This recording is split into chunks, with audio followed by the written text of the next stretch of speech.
நேற்று மாலை 5 மணிக்கு வேலூரிலிருந்து நாங்கள் திருப்பத்தூருக்கு புறப்பட்டோம். இந்த திருப்பத்தூர் வந்து சேர்வதற்கு 6 மணி நேரம் ஆச்சு. 5 மணிக்கு எங்களுடைய பயணம் தொடங்கி 11 மணிக்கு திருப்பத்தூர் வந்து நாங்கள் முடிவடைய பயணத்தை முடித்தோம். அந்த அளவுக்கு சாலையின் இருமருங்கிலும் கூட்டம். கழகத் தொண்டர்கள் தரக்கூடிய வரவேற்பு ஒரு பக்கம், அதையும் தாண்டி பொதுமக்கள், இளைஞர்கள், தாய்மார்கள், மாணவர்கள், மாணவியர்கள், விவசாயிகள், தொழிலாளிகள், இப்படி பல்வேறு தரப்பட்ட மக்கள் தந்த வரவேற்பு. இந்த வரவேற்பை பார்க்கிற போது நான்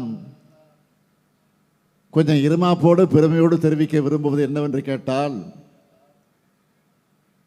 2026 மட்டும் இல்லை, அது 31 இருந்தாலும் 36 இருந்தாலும் என்றைக்கும் நாம் தான் இந்த நாட்டை ஆளப்போகிறோம் என்பதற்கு அடையாளமாக மக்கள் தந்திருக்கக்கூடிய வரவேற்பு எடுத்து காட்டியிருக்கிறது.